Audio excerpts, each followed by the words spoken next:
She froze. The stroller handles slipped from her fingers as her vision tunneled, focused on the man standing 10 feet away beneath the cherry blossoms. Minho. His black suit was immaculate as always, but his face, God, his face looked like he'd seen a ghost. Soyeon? His voice cracked on her name. Her heart slammed against her ribcage. 3 years. 3 fucking years since he'd thrown her out like garbage, and now he was here, staring at her like she was the one who disappeared. The twins stirred in the stroller behind her, and she saw the exact moment his eyes dropped to them, saw the color drain from his face. Whose? He stepped forward and she stepped back. Whose children? Not yours. The words came out colder than she intended, colder than the night he'd handed her divorce papers and told her she was useless to him. Barren, he'd called her, incapable of giving him an heir. How old are they? His voice was barely a whisper now, and something in his expression terrified her. Desperation. Raw, unfiltered desperation. That's none of your business. Soyeon, how old? 2.5. She shouldn't have answered, shouldn't have given him anything. But the way he was looking at her, like she held the answers to every question that had been haunting him. Everything went silent. The park sounds, children laughing, birds chirping, all faded to nothing as he did the math.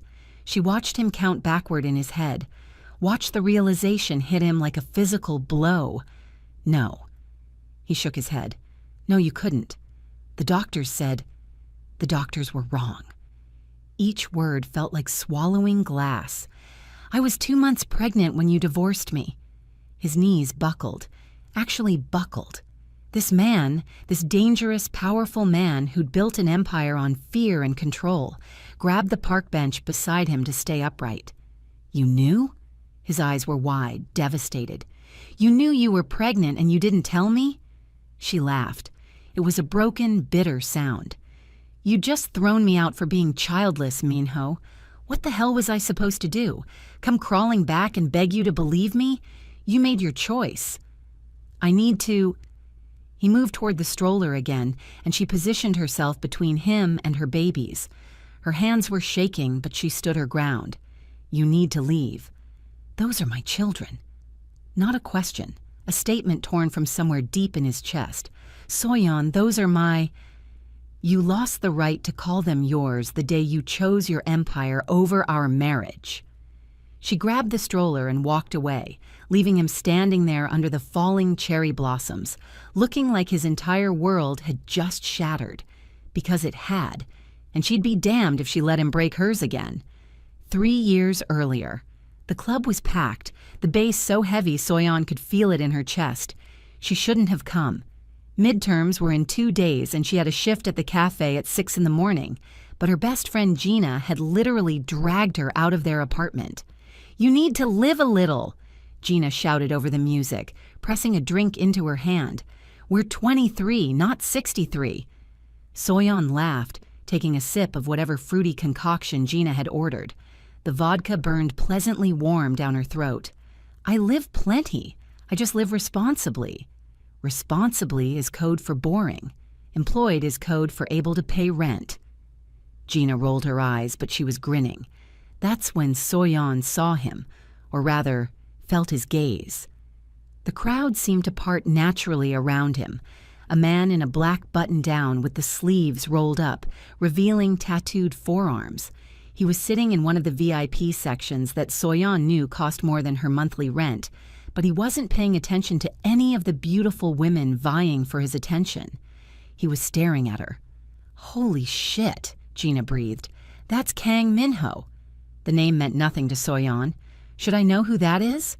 He basically owns half of Seoul's nightlife, and possibly some less legal things. Gina grabbed her arm.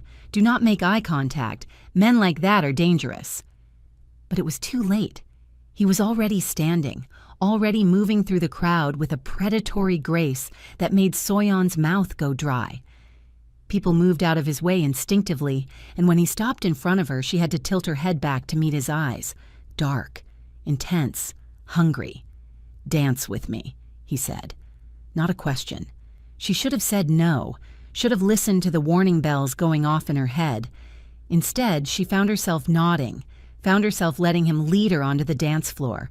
His hand settled on her lower back, burning through the thin fabric of her dress.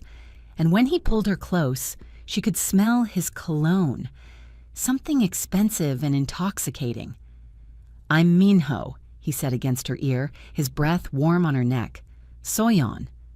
"Soyeon," he repeated, like he was testing how her name felt in his mouth. "You don't belong here." "Excuse me?" He pulled back to look at her, and there was something almost soft in his expression. "This place, these people, you're different. You don't know anything about me. I know you've checked your phone 3 times since you walked in. I know you're drinking something fruity because you don't actually like the taste of alcohol. I know you'd rather be anywhere else, but you're here because you're a good friend." His thumb traced small circles on her back. "Am I wrong?" She swallowed hard. "Are you always this observant?" "Only when something interests me." His eyes dropped to her lips. "And you, Soyeon, interest me very much." That was the beginning. The moment everything changed. They were inseparable after that night. Minho pursued her with an intensity that was both thrilling and terrifying. Flowers showed up at her apartment. Her cafe shifts were interrupted by surprise visits. He took her to restaurants where the waiters knew him by name and the menus had no prices. "This is too much," she'd protested after he'd bought out an entire movie theater so they could watch her favorite film in private. "Nothing's too much for you." But there were things he wouldn't talk about.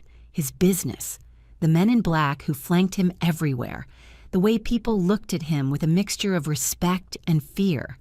Soyeon told herself it didn't matter, that whatever he was involved in didn't change how he made her feel. Cherished, protected, alive. 2 months in, she met his family.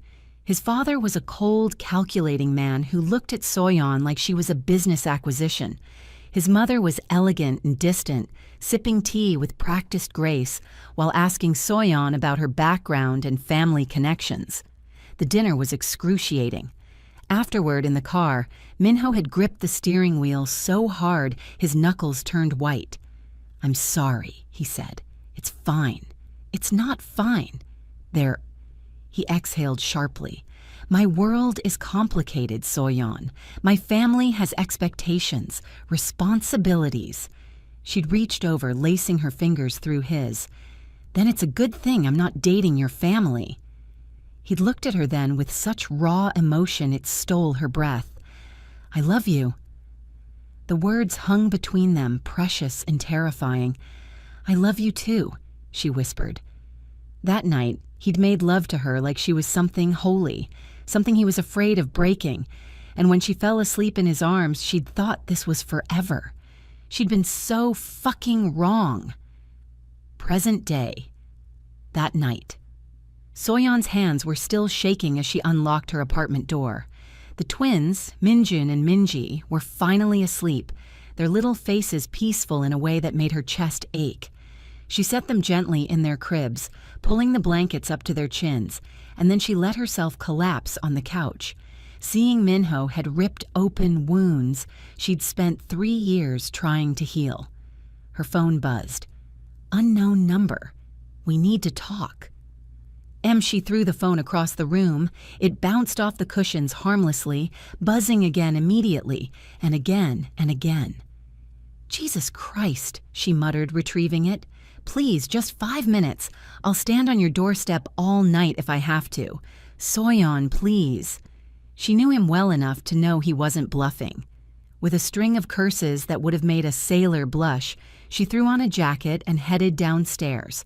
Sure enough, there he was, leaning against a black Mercedes that probably cost more than her entire building. 5 minutes, she said, crossing her arms. "Starting now." He pushed off the car, and God, why did he still have to look at her like that? Like she was the only thing in the world that mattered? "Why didn't you tell me?" His voice was hoarse. "Why didn't you? I had a right to know." "You had a right?" She laughed bitterly. "You divorced me because I couldn't give you children." Do you have any idea what that did to me? Finding out I was pregnant 2 weeks later and knowing that you wouldn't believe me, that you'd think I was lying to get you back? I would have believed you. Bullshit. Soyeon, you looked me in the eyes and told me I was useless, that your family needed an heir, and I couldn't provide one. Your mother stood there and told me I was wasting your time. Her voice cracked. So no, Minho, you didn't have a right to know, because you'd already made it crystal clear that children were the only thing that mattered to you. That's not... He ran a hand through his hair, frustration and pain warring on his features. Fuck, that's not why I divorced you. Then why? She hated how desperate she sounded, hated that after all this time she still wanted answers. Why did you throw away 2 years together? Why did you break my heart and then act like I meant nothing? Because loving you almost got you killed. The words hit her like a physical blow. She staggered back and he caught her elbow, steadying her. What? My enemies. His jaw clenched. They found out about you, found out what you meant to me, and they tried to... He couldn't finish the sentence. I couldn't protect you and keep you close, so I had to let you go. Soyeon's mind was reeling. You're lying. I wish I was. He pulled out his phone, showing her photos that made her stomach turn. Photos of herself, at the cafe, walking home from class, entering her apartment, all taken without her knowledge, all dated from 3 years ago. They were watching you, planning to take you to get to me, so I made them think you meant nothing, made everyone think I'd thrown you away like garbage. His voice broke. It killed me, Soyeon, every single day, but you were safe, and that was all that mattered. She couldn't breathe, couldn't think. You could have told me. We could have figured something out. There was nothing to figure out. As long as you were connected to me, you were a target. He stepped closer. But now, God, Soyeon, now I find out I have children, and I can't walk away again, even if I should. Minho, I'm not asking you to forgive me. I'm not even asking you to let me back into your life. His eyes were shining with unshed tears. But those children are mine, and I will protect them with everything I have, even if it means protecting them from me. Before she could respond, he was gone, sliding into his Mercedes and disappearing into the night, leaving Soyeon standing on the sidewalk with her entire understanding of the past 3 years shattered around her feet. 2 days later, he said what? Gina nearly spit out her coffee. They were at their favorite cafe, not the one Soyeon used to work at, thank God. The twins were with Soyeon's mother for the afternoon, which meant she could actually have a conversation without being interrupted by demands for juice or cartoons. He said he divorced me to protect me. Soyeon stirred her latte mechanically. That his enemies were going to use me against him. And you believe him? I saw the photos, Gina. Someone was stalking me. I had no idea. She shuddered. What if they'd gone after the twins? What if... Gina reached across the table, gripping her hand. But they didn't. You're safe. The babies are safe. And maybe he's telling the truth. Or maybe he's manipulating me. The Minho I remember worshipped the ground you walked on. He looked at you like you hung the fucking moon. Gina leaned back. Men like that don't just fake emotions that intense. Soyeon wanted to believe that. God, she wanted to believe that the past 3 years of pain had been for a reason, that he'd actually loved her enough to let her go. Her phone buzzed, a text from another unknown number, but she knew who it was. There's a car outside, black sedan. Driver's name is Junho. He'll take you anywhere you need to go, no strings attached. Just let me keep you safe, please. She looked out the window. Sure enough, a black sedan was parked across the street, a man in a suit standing beside it with his hands folded professionally in front of him. Is that? Gina followed her gaze. Oh my God, he got you a bodyguard. Apparently. Soyeon, that's either really romantic or really creepy. I can't decide which. Join the club, Soyeon muttered. But as much as she wanted to be angry, wanted to tell him to back off, she couldn't deny the small flicker of warmth in her chest. He was trying to protect her, just like he claimed he'd been doing all along. Against her better judgment, she texted back, "Thank you." The response was immediate. "Anything for you. Always." Gina was watching her with knowing eyes. "You still love him." "I hate him." "You can do both." Gina flagged down the waiter for more coffee. "Trust me, I'm Korean. Our dramas taught me that loving and hating someone are basically the same emotion with different packaging." Despite everything, Soyeon laughed, but the sound died in her throat when she looked out the window again and saw a different man watching her. Not Junho. Someone else. Someone whose gaze made her skin crawl. She grabbed Gina's arm. "We need to go. Now." "What? Why, now, Gina." Her friend must have heard the panic in her voice because she didn't argue. They threw money on the table and headed for the door, but the man was already moving, cutting across the street with purpose. Soyeon's heart hammered. She pulled out her phone, dialing the last number that had texted her. Minho answered on the first ring. "Someone's following me," she said without preamble. "Where are you?" "Milano Cafe on 3rd Street. There's a man. Get to Junho right now." She didn't question it. They ran to the sedan and Junho immediately opened the door, ushering them inside before sliding into the driver's seat and pulling into traffic. "Who is that?" Gina's eyes were wide. "I don't know, but—" Her phone rang. Minho again.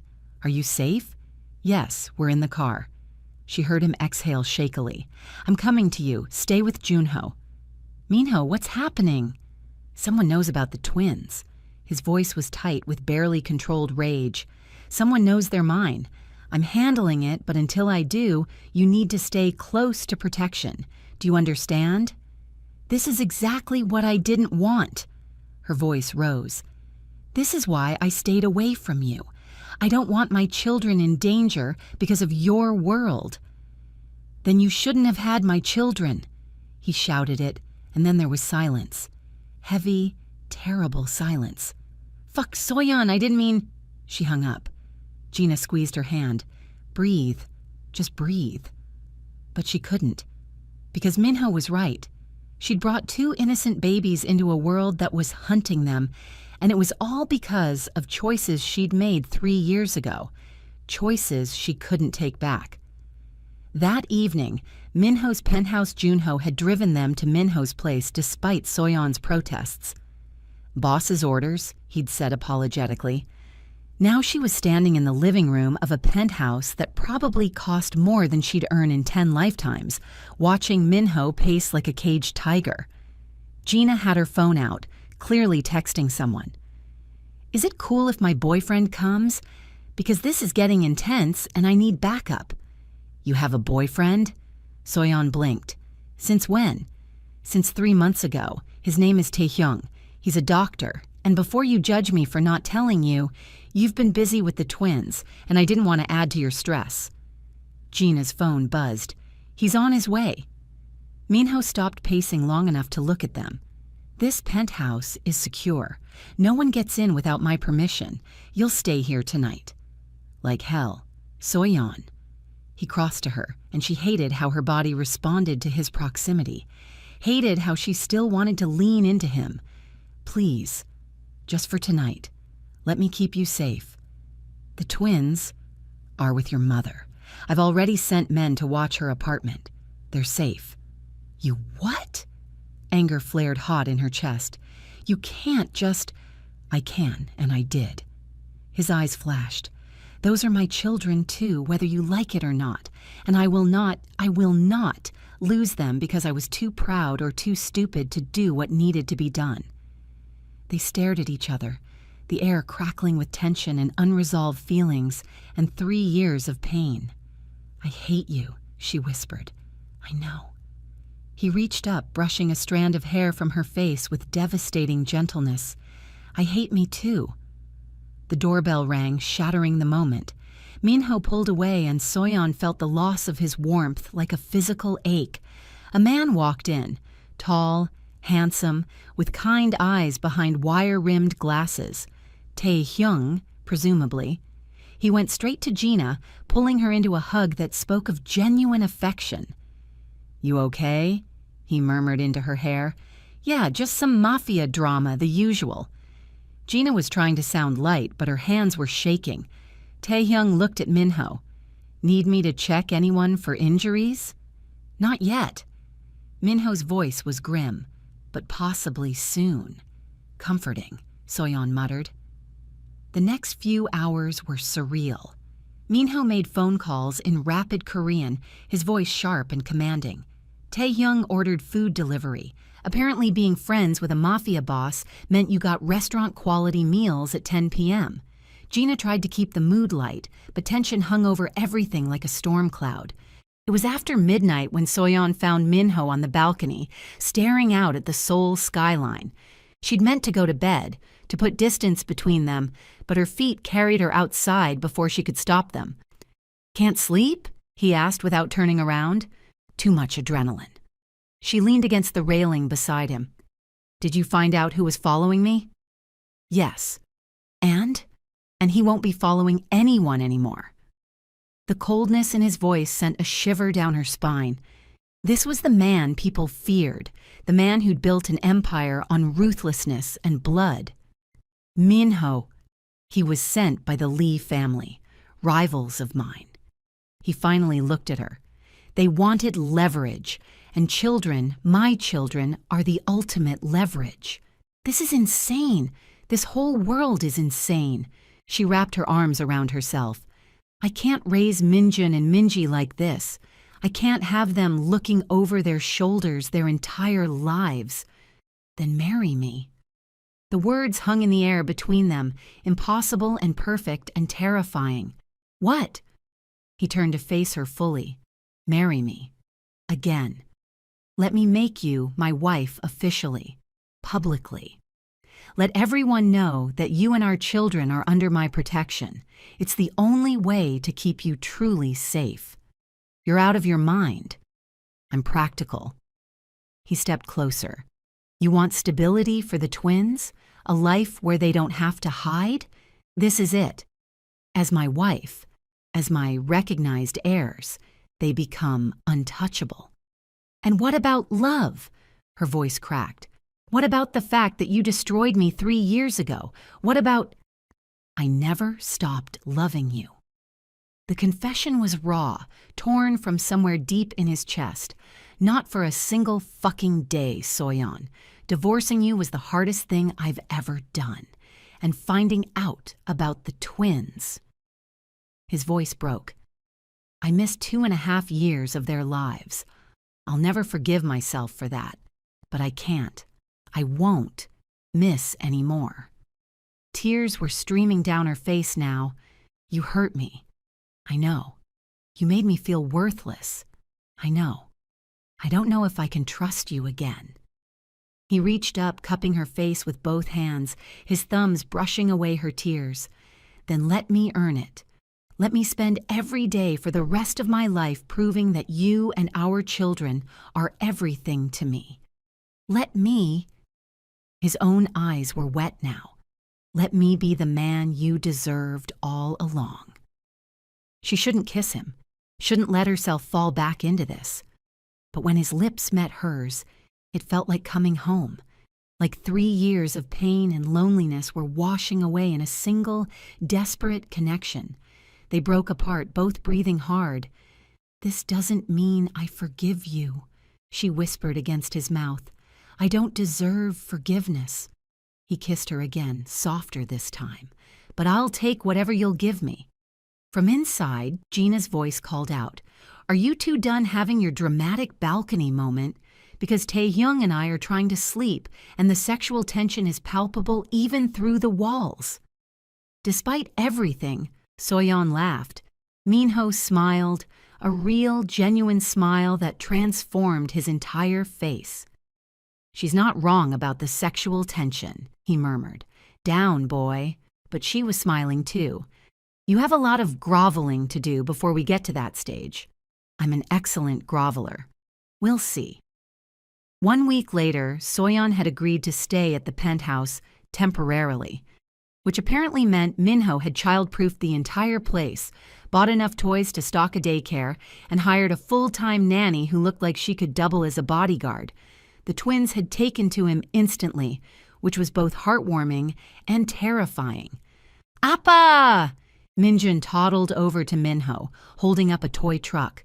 Her son, their son, had started calling Minho Daddy after exactly 3 days. Minho scooped him up, and the look on his face made Soyeon's chest tight. Pure, unfiltered love. "You want to show me your truck? Is it fast?"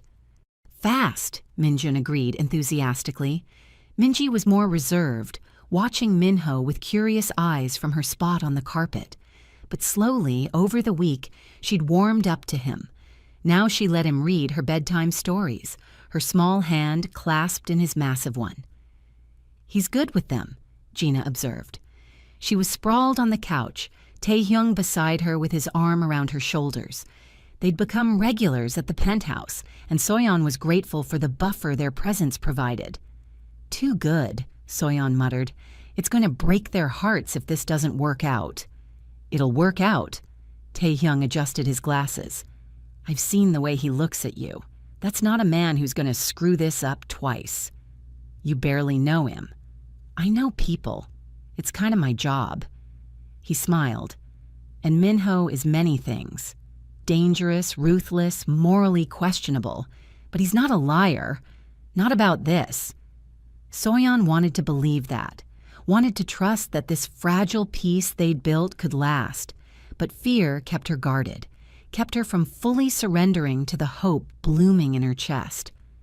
That night, after the twins were asleep, Minho found her in the kitchen making tea. "We need to talk about the wedding," he said. She nearly dropped the kettle. "I never said yes to marrying you." "You didn't say no." "Absence of a no is not a yes, Minho.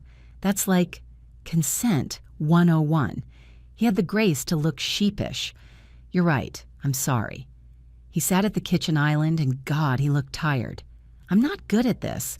At asking instead of commanding. At being vulnerable instead of controlled." She poured 2 cups of tea, sliding one across to him. "Then learn." "Will you marry me?" He met her eyes. "Not because it's practical, not because it'll protect the twins, but because I love you, because I want to wake up next to you every morning and fall asleep holding you every night, because I want to be there for every milestone, every scraped knee, every parent-teacher conference. Because you're it for me, Soyeon. You always have been." Her hands trembled around her mug. "I need time. Take all the time you need."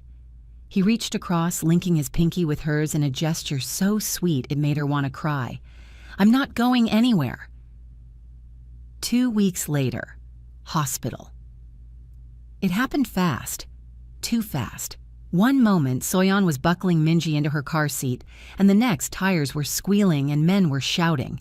She'd screamed, throwing herself over the twins as gunfire erupted around her. Then Minho was there.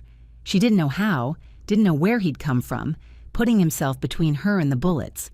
Blood bloomed across his shoulder, and she watched in horror as he went down. But not before taking out 3 men with deadly precision. Junho and other guards swarmed the scene. Someone was calling for an ambulance. Minjun and Minji were crying, terrified, and Soyeon gathered them close while pressing her jacket against Minho's wound. "You idiot," she sobbed. "You fucking idiot. Why did you—" "Not losing you again," he gritted out through the pain. "Not ever." At the hospital, Taehyung met them in the ER, immediately taking charge of Minho's care. Gina appeared minutes later, gathering the twins and taking them to a private room where they'd be safe and distracted. Soyeon sat in the waiting room, Minho's blood still on her hands, and let herself completely break down. He'd taken a bullet for her, for their children, almost died protecting them, and she finally understood that he'd been telling the truth all along, about loving her, about letting her go to keep her safe, about everything. "Mrs. Kang?" A nurse appeared. "He's out of surgery. He's asking for you." She wasn't Mrs. Kang. Not anymore. But she followed the nurse anyway, her heart in her throat. Minho looked pale against the white hospital sheets, an IV in his arm and bandages wrapped around his shoulder. But when he saw her, his entire face softened. Twins? Safe. Gina has them. She sat in the chair beside his bed, taking his uninjured hand. You almost died. But I didn't. You could have. Her voice broke. You can't do that to me. You can't make me fall in love with you again and then get yourself killed. His thumb stroked across her knuckles. Again? What? You said fall in love with you again. Present tense. Not past. His smile was soft, hopeful. Does that mean... It means I'm an idiot who can't help loving you even when you're being a self-sacrificing martyr. Fresh tears spilled down her cheeks. It means I'm tired of fighting this, of pretending I don't still want you. Soyeon, yes, he blinked. Yes what? Yes, I'll marry you. She leaned forward, pressing her forehead to his. Yes to everything. To being a family. To trusting you. To... She kissed him gently, carefully, mindful of his injuries. To loving you the way you deserve to be loved. When she pulled back, there were tears streaming down his face. I don't deserve you, he whispered. Probably not, but you're stuck with me anyway. He laughed, then winced as the movement pulled at his stitches. Best thing that's ever happened to me. Getting stuck with you. The door burst open and Gina appeared, twins in tow. We heard shouting and, oh. She took in the scene. Are you two finally done being dramatic? Iyama! Minji wriggled free, running to Soyeon. Minjun followed, and suddenly they were all on the hospital bed. Carefully, so carefully, with Minho's good arm wrapped around all three of them. My family, he murmured, pressing a kiss to Soyeon's temple. My whole world. From the doorway, Taehyung had appeared with Gina. Should we leave? No, Soyeon said. Stay. Your family, too. Gina pretended to wipe away a tear. Did she just call us family? Tae? She called us family. I heard it. He was grinning. Does this mean we're stuck with the Mafia drama now? Forever, Minho confirmed. Welcome to the family. 3 months later, wedding day. The ceremony was small, private, just their closest friends and Minho's most trusted people. His parents had tried to insist on a large public affair, but Minho had shut that down immediately. This is for us, he'd told them firmly, not for business, not for appearances. If you can't respect that, you're not welcome. They'd come anyway, and Soyeon had watched them meet their grandchildren for the first time, watched Minho's mother's carefully controlled expression crack when Minji had offered her a crayon drawing, watched his father's eyes soften when Minjun had called him Harabioji. Maybe they weren't so terrible after all, or maybe they were just smart enough to realize what Minho would do if they heard his family again. Now Soyeon stood in a simple white dress, holding hands with the man she'd loved, lost, and found again, listening to him recite vows he'd written himself. I can't promise I'll always make the right choice, he said, his voice steady despite the emotion in his eyes. I can't promise my world won't be dangerous or complicated, but I can promise that from this moment forward, you will always know where you stand with me. You will never doubt my love. You will never question your worth. He squeezed her hands. You and our children are everything, and I will spend every day proving that to you. Soyeon's own vows were simpler. I choose you. I choose us. I choose love over fear, trust over pain, hope over doubt. You broke my heart once, but somehow you also healed it, and I can't wait to see what forever looks like with you. When they kissed, the small crowd erupted in applause. Minjun and Minji, dressed in matching formal outfits, clapped along even though they didn't really understand what was happening.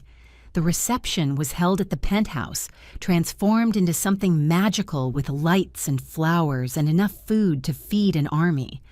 Taehyung gave a toast that was equal parts heartfelt and hilarious, making jokes about prescribing married life and diagnosing love. Gina followed with her own speech. "I've known Soyeon since we were 18. I've watched her struggle through school, work 3 jobs, build a life for her children as a single mother, and I've never seen her as happy as she is right now." She raised her glass. "To Minho, you better not fuck this up. To Soyeon, you deserve every happiness. And to the twins, welcome to having a dad who's slightly terrifying, but absolutely devoted." Everyone drank to that. Later, when the party had wound down and the twins were asleep in their room, Minho pulled Soyeon onto the balcony where he'd proposed all those weeks ago. "Mrs. Kang," he murmured against her ear, "how does it feel?" "Terrifying," she admitted. "Perfect, right. All of the above? All of the above." They stood there, wrapped in each other's arms, watching the city lights twinkle below. Inside, Gina was laughing at something Taehyung said. Junho and the other guards were cleaning up with surprising domesticity. The twins slept peacefully, safe and loved. "Thank you," Minho whispered. "For what?" "For giving me another chance, for letting me be their father, for—" His voice caught. "For being strong enough to survive when I was too weak to stay." She turned in his arms, cupping his face. "We're both stronger now, together." "Together," he agreed. And when he kissed her, it tasted like promises kept and futures built and love that had survived everything thrown at it. 6 months later. Epilogue. "Minjun, don't eat that." Soyeon lunged across the living room, extracting what looked like a crayon from her son's mouth. He pouted but didn't fight her, used to his mother's constant vigilance. "He's testing boundaries," Gina observed from her spot on the couch.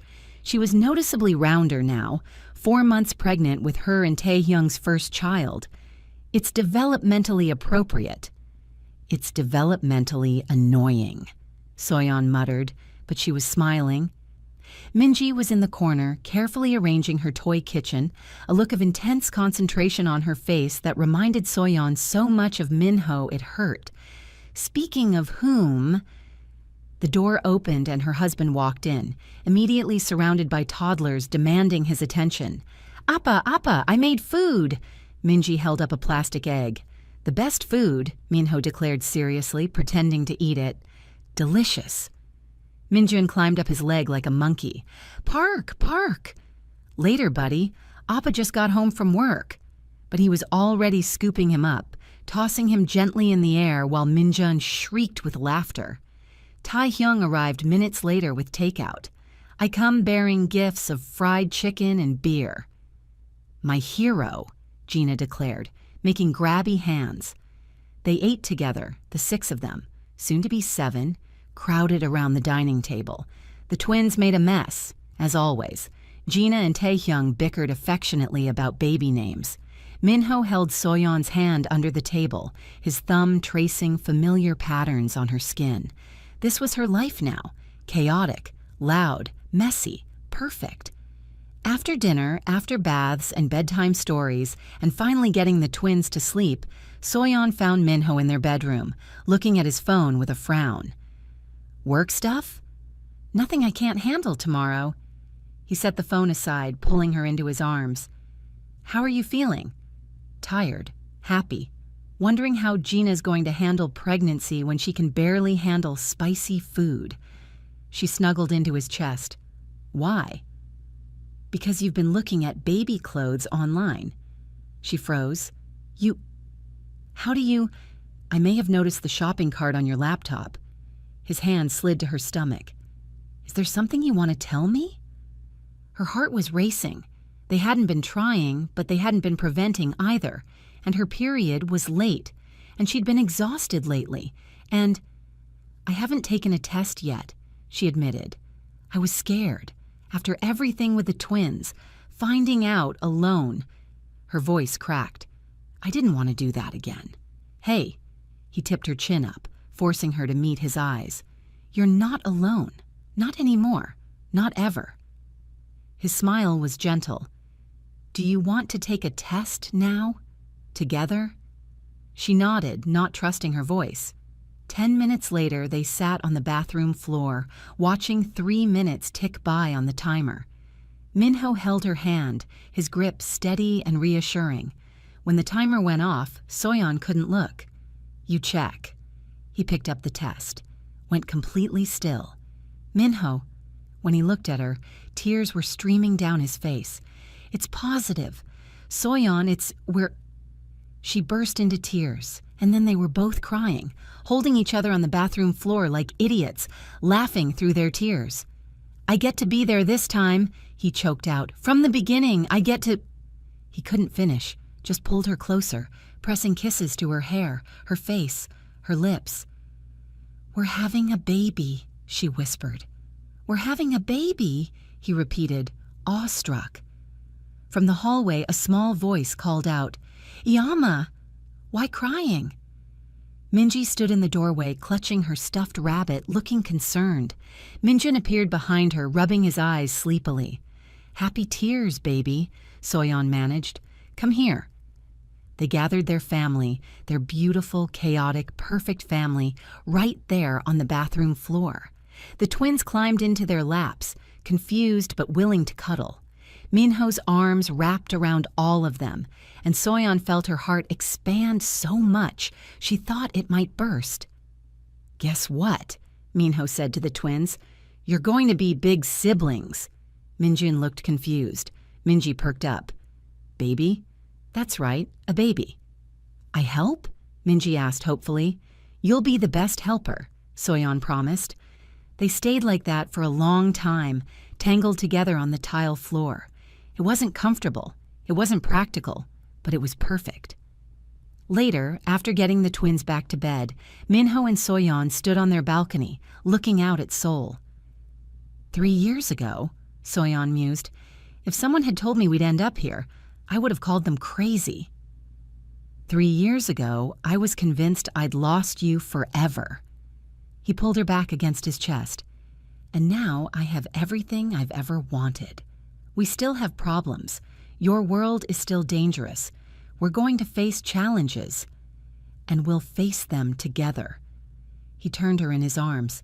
I'm not saying it'll be easy, but I am saying it'll be worth it. You, me, the twins, this new baby, we're worth every obstacle, every challenge, every moment of fear. She kissed him, slow and deep and full of promise. To new beginnings, she murmured against his lips. To forever, he corrected. And standing there under the stars, surrounded by the city that had witnessed their love story, messy and complicated and beautiful, Soyeon finally let herself believe in happy endings. Because this wasn't the end, it was just the beginning.